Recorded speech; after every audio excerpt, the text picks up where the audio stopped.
What is going on, everyone? My name is Andy. Welcome back to another Euro 2024 fantasy video. In this one, I'm going to go through some of the players that apparently are being overlooked according to you. So I've gone through the comment section on some of my videos and put a tweet out this morning asking for which players aren't being talked about enough. So if you enjoyed the video, make sure to give it a like, hit that subscribe button if you haven't done so already. Let's get into it. All right, let's start with Christian Eriksen, a €7 million midfielder who looks great for match day 1 against Slovenia, who probably are going to be the weakest team in Group C. And the thing I like about Eriksen is he's got a lot of avenues to points. He's nailed on to start. He's going to play advanced in that attack. He takes most set pieces. He should be on penalties as well. There's just lots of ways he can go and get you points. And we like that, obviously, for fantasy football because that's the whole point of the game. It was 6 starts during qualifying, 1 goal, 3 assists. So I feel like he's a pretty safe and solid pick, especially if you're looking to use all your chips in the group stages because you can take him out before Denmark play England in match day 2. It just comes down to which, like if you've got €7 million to spend on a midfielder, there's quite a few options. It's all about, I guess, which ones are your favourites. I feel like I've been through the €7 million midfielders so much now.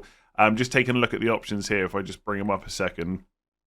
I would say in terms of having like set pieces and penalties and guaranteed to start, the best options, especially for match day 1, are probably Eriksen, Gundogan for Germany and Szoboszlai for Hungary. There's other options as well that you could go for. They probably are the best 3. And I think if I was using a chip in match day 2, I think Eriksen right now would probably be the player I go for because he's playing against Slovenia. Like Germany against Scotland, Hungary against Switzerland, not bad either. But I think on paper, they might probably have the best fixture out of all of those 3. So he is being overlooked. His current ownership is only 4%. That probably will go up a little bit as we get towards the deadline, but he's going to be a low-owned option. And if you think he and someone higher-owned are pretty close in terms of what they can deliver, you might as well go for the lower-owned player, which will hopefully push you up the ranks. So Eriksen, definitely overlooked. Good option. So speaking of Slovenia, next we got Čerin, who's a €5 million midfielder, absolutely nailed on to start. During qualifying, he started 10 games. He did pick up 1 goal, 3 assists, but he's not someone that I would expect a lot of attacking returns from. Right, at club level, his expected goal involvement per 90 minutes is 0.1. But at the end of the day, at €5 million in midfield, you get what you pay for. And if you're looking for an enabler because the rest of your team looks great, you just cannot sacrifice any positions to get more money to go up to like a €6.5 million midfielder, there's nothing wrong with him whatsoever, right? He's really up against Jorginho from Italy, who should be nailed on to start, probably not on penalties, but does have Albania first game. Or you've got Čerin at Georgia, who's only 4.5 million. Now, I had Jorginho in my last draft. I mean, ideally, I don't want any of these players in my team, but there's also not many positions I'm willing to sacrifice, I don't think. And I'm starting to come around to the idea that you just go for the cheapest option. For 4.5 million, is Čerin any worse than Čerin or Jorginho? Probably not. And the hardest game that Georgia have got is Portugal in match day 3. So whatever chip strategy you're on, you know, Turkey match day 1 and the Czech Republic match day 2, I mean, that looks pretty good. So if it was a case that, like Čerin, the good thing about him is he should take most set pieces. He's not on penalties as far as I know, but he does take most other set pieces. So I guess he's got a few avenues to points, but I still don't know if that's enough to warrant paying 0.5 million more. So if you're at that kind of price point, 5, and that 0.5 could be helpful, I just go for the Georgian midfielder instead. So I like Čerin. I think you can absolutely put him up against someone like Jorginho. I think with Jorginho, the one thing to say, there has to be a chance he may take a penalty depending on who else is on the pitch, but he has missed quite a few for Italy, including I think an important one to put them through to the World Cup 2022, which they missed out on. So I don't think he's first choice or anything like that, but we know he's quite good at them generally, and if enough players are off the pitch, he may take them, but it's not a guarantee. So I think he's a good option for 5 million. And obviously, Italy are going to be stronger than Slovenia, and they've got the really good fixture up first against Albania, whereas Slovenia have got Denmark. But there isn't much between them. So if you want to go someone a little bit different, Čerin's not bad.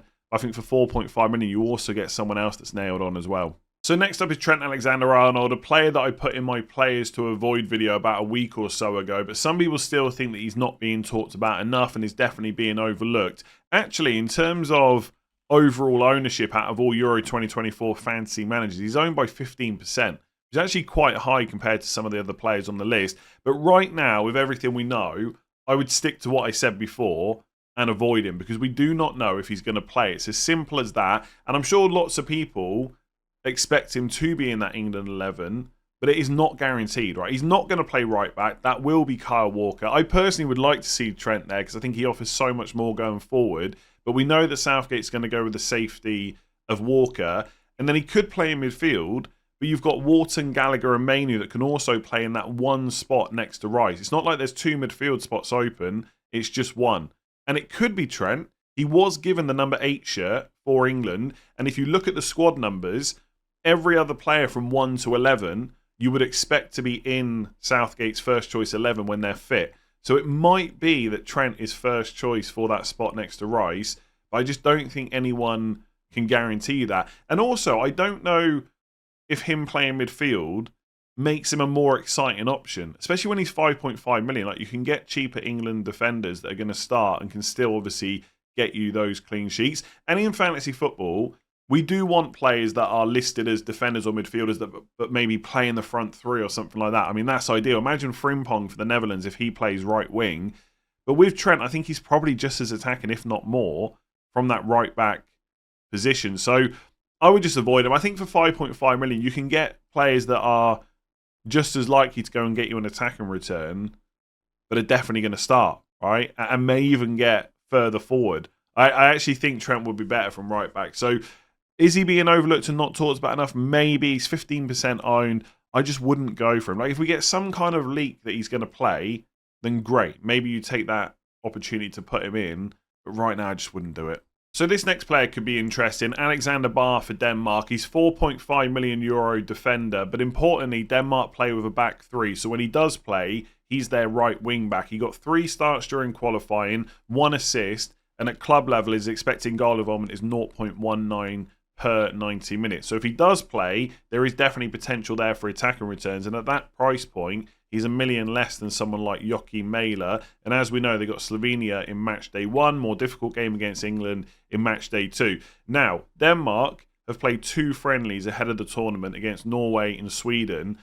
And Bar started both of them as the right wing back. Whereas on the other side, Joachim Mæhle played 1. And then Victor Christiansen played the other one as the left wing-back. Now, I'm not 100% sure if that means that Bar is nailed at right wing-back and the other two are going to share the left wing-back spot, because Joachim Mæhle is right-footed, so he could play on the other side and has done it before. And maybe all of them are just slight doubts in terms of starts, but I think it's encouraging that Bar started both games, because it's not like either of the other 2 players were injured. So I think if you're thinking about going limitless match day 3 and saving your wild card, I don't know if I would risk it, because it's not a guarantee that he will start, and then it is England in match day 2, which is going to be difficult for a clean sheet. But if you're someone that is going to use all your chips in the group stages, so wild card and limitless, I quite like him as a punt for match day 1 against Slovenia. Like, at 4.5 million, there are some options. Fabian Schär, for example, Zabani for Ukraine as well.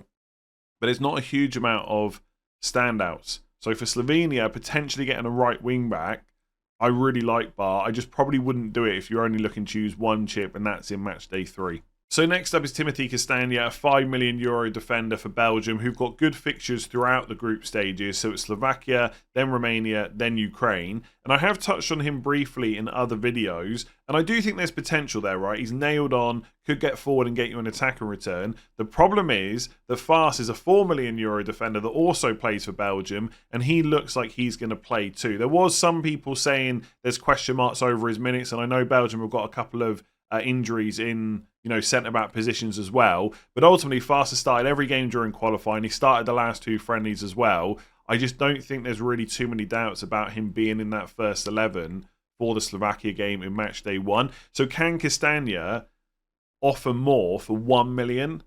I'm not sure he can, right? Like, I don't know. If Trent was right back for England and going to play that position the same as he does for Liverpool, and he's 5.5 million, and you've got like Stones at 5, Guéhi at 4.5. Is Trent worth the money? He probably is, right? Because he's so good for Liverpool. We've seen it in the Premier League loads.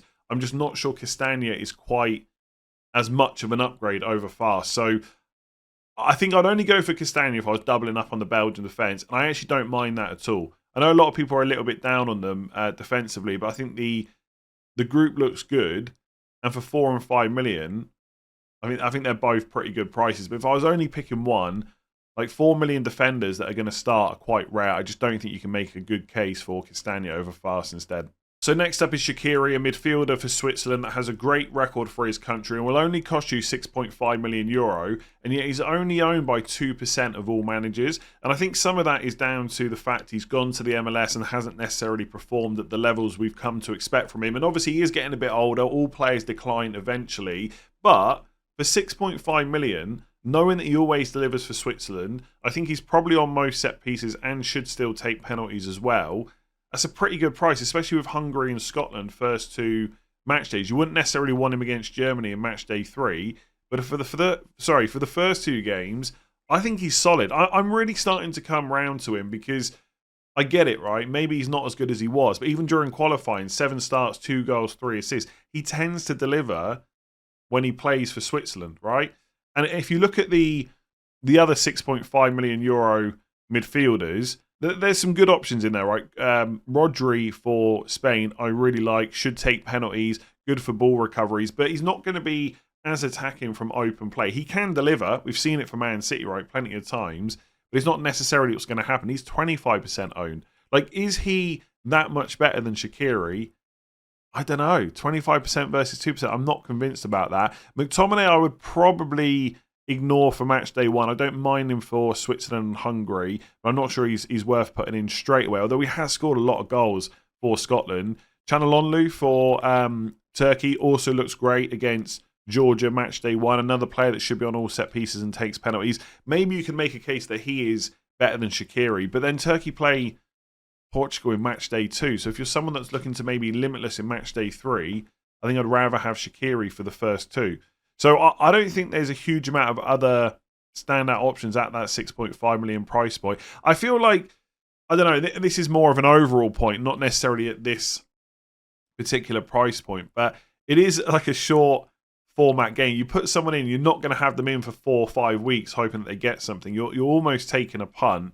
And obviously there's no rank history saved or anything like that, like I've said before. So I don't know. I think Rodri's great, right? But he's not that exciting. And that shouldn't stop you picking him whatsoever, right? He is a good option. I'm not saying he's not. But I don't know if he's so much...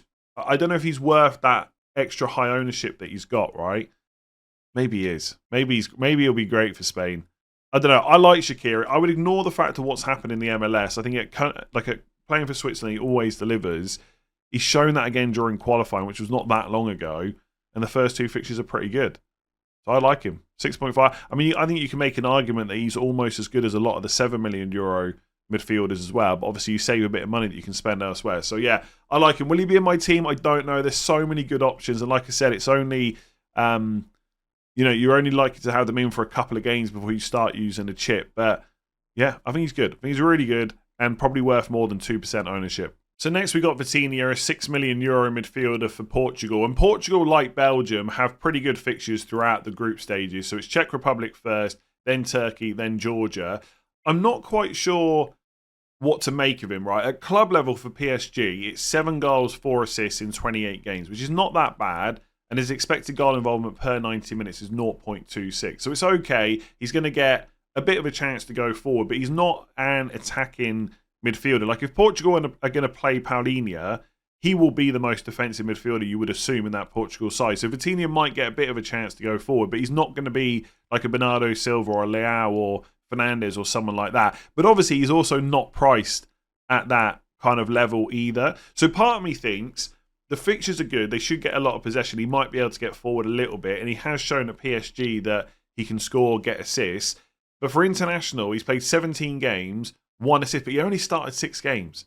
Only started 6 of those 17. So I'm finding it really... I just think at 6 million, surely I just find 0.5 from somewhere and get like a Rodri or a Shaqiri or a Çalhanoğlu instead. Like, I just don't know if I could put Vitinha in. I'm presuming he's not going to take any set pieces. He's definitely not going to be on penalties when you've got Ronaldo and Fernandes in the team. So I'm just not... Like, I feel like he's a good player. He's shown that for PSG, but I'm not quite sure he's there at 6 million. Maybe if he was 5.5 or 5, then I'd be looking at him. But then maybe that's too cheap. So maybe they've priced him correctly at 6. But I just think there's too many good options kind of at 6.5 and 7. I always say this, right? It's so easy to say just spend a bit more money, you'll get a better player. But I think most people can make enough sacrifices where they should be able to do that. So I feel like if I'm going less than 6.5, I'd maybe just go all the way down to like a 5, like Čerin or someone like that, and just spend the money elsewhere. I think he could do well because I think the fixtures are really good throughout, and he has shown it at club level. I just don't know if I'd risk. I just don't know if 6 million is enough for me to kind of take that punt on him. So for me, I'd probably ignore him. But if you're a big watcher of Portugal games and you think I've got that incorrect, let me know in the comments below. Why is he such a good option for 6 million? So next we've got a midfielder that I don't think I've mentioned at all in any of the videos I've done so far for Euro 2024, and that is Baumgartner for Austria, who cost 6.5 million, so the same as Shaqiri, Rodri, etc. And I think he could potentially be a really good option. 6 starts in qualifying, 3 goals, 2 assists. At club level, it's 0.41 expected goal involvement, so a bit more attacking than the likes of Rodri and Shaqiri I've already mentioned. And for Austria, he's sitting at 0.72 goals and assists per 90. So there is a bit of output there. But what lets him down is the fixtures. But I think Austria could potentially be pretty decent if they had a slightly better group. But they've got to play France match day 1 and Netherlands match day 3. And there's always that balance to strike between going for the more attacking player, but also taking into account the fixture. And I think if I'm buying an attacking player, or a defensive one for that matter, I don't really want them playing France. Later on in the tournament, when there's less teams to choose from, you'll have to pick players with tougher fixtures, but we don't need to do that in the group. So for that reason, I would probably ignore Baumgartner. Maybe for match day 2, if you're playing all the chips in the groups, you could look at him then. And I also think another player that I've not really mentioned, another Austrian player, is Sabitzer, who I think is the same price. And I'm pretty sure his first choice penalty taker for them as well. He could be a good option if only they didn't play France in match day 1. So I like both of those options.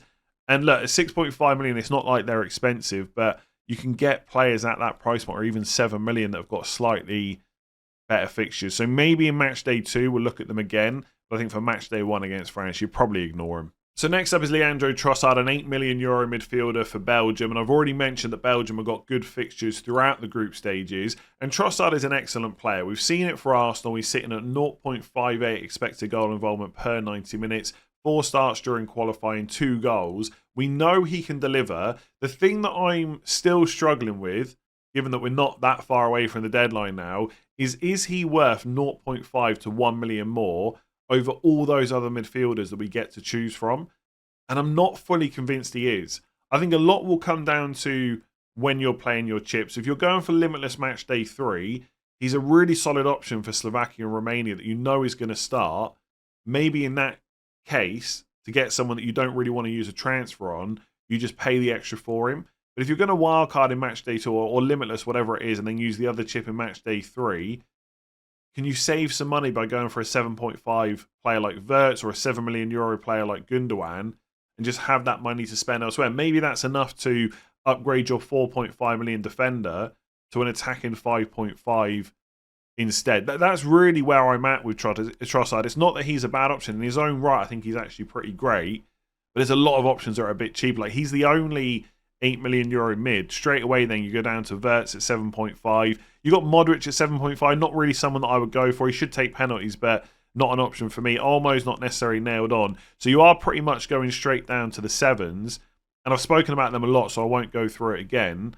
But like I said, that million might be the big difference in defence. So I guess it comes down to how happy are you with your squad. Like, if it was, I don't know, Trossard and I keep using Guéhi as an example because I'm about to talk about him, but Trossard and Guéhi for England, or Theo Hernandez in defence instead, plus a Gundogan, I think that's quite a close call. Like, England, I think pretty good for clean sheets, but not much attacking threat from Guéhi, whereas you do have that from Hernandez. And can Gundogan match Trossard? Maybe Trossard is better from open play, but Gundogan is going to play number 10. He's on penalties as well. I think it's quite close. I mean, you can do the same kind of thought process for whatever the decision is, right? It might be Trossard and another midfielder. You know, it could be, let's say it's Trossard and Vitinha, for example, 8 and 6 million. or 2 sevens like Szoboszlai and Gundogan. Like, it's really close calls. And I think just to go off on a bit of a tangent here, I think in a game like Euro 2024 Fantasy, not only is it such a short format, but also you can look back at the goals and the assists and the starts during but qualifying is like over the span of like the last year. And it's not like you play a huge amount of games at national level. Things change, players come into form. It's different for the Premier League, right? If you see, or any, like you might play Bundesliga Fantasy, whatever, right? You might see 20 games, and then you've got a good amount of data that's pretty recent, and then you also know those players are training every single day. You know what the fixtures are, which is a bad fixture and not. I think there's a little bit more, I want to say there's a bit more almost vibes to playing a international fantasy game, where sometimes you've got to pick the player you like the most and just hit and hope. Like Belgium definitely have the fixtures, and so Trossard's a good option. Is he much better than someone at 7? I don't know. And that's the honest answer. I just do not know if he is. I put it this way, I will not be making too many sacrifices to get Trossard. I think if I can get him without compromising the rest of the team, I like him, but I won't go out of my way to get him. I don't think he's that much better than everyone else, but he could end up being absolutely brilliant. Who knows? 2 goals and 4 starts is not bad whatsoever. We know he can deliver good fixtures. If you want to go for him, you should definitely go for him.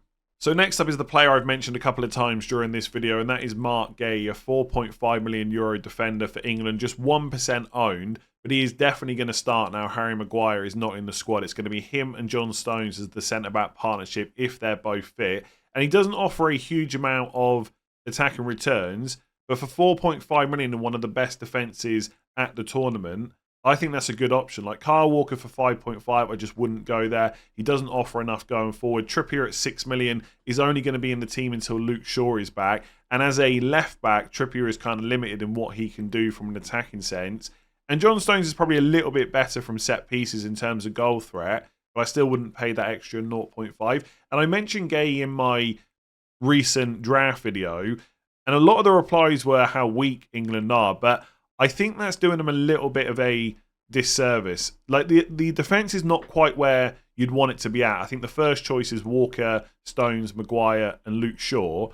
But Walker, Stones, Guéhi and Trippier is not terrible. You've also got Declan Rice in front. It may well end up being someone like Conor Gallagher or Wharton that play as well. I don't think Wharton will play for England, but Gallagher could, and he's quite defensive. So they get a lot of protection from the front. And I think saying that England's defence is the weakest part of their team is true, but it's a little bit disingenuous. It's only weaker than the attack because the attack is just ridiculous. On paper anyway, right? They may not deliver, but Foden, Kane, Bellingham, Saka, Rice is amazing. So yes, that is better than England's defence. But the defence is not like it's terrible, okay? And maybe Denmark is tough enough in match day 2. Maybe Mitrovic and co will score in match day 1. But overall, England are one of the best defences at the tournament, and they will limit the amount of chances that the opposition get. They have a lot of possession. You've got Declan Rice plus another midfielder, in front of the defence, and Bellingham will make them better as well. Don't put all of your thoughts on England based on what happened in that Iceland game. It was a poor performance, but it's not what I would expect going into the groups. And so if you want a cheap nailed-on defender in a good team for match day 1, I really like Guéhi. Let me know which other players are being overlooked. I'm going to do a match day 1 preview video tomorrow, so I will ask for your questions on Twitter later on today. And I got team selection on Wednesday, where hopefully I'll finally narrow down what my team is going to look like. If you've enjoyed that video, make sure to give it a like, hit that subscribe button if you haven't done so already, rate 5 stars on podcast, and I'll catch you again soon.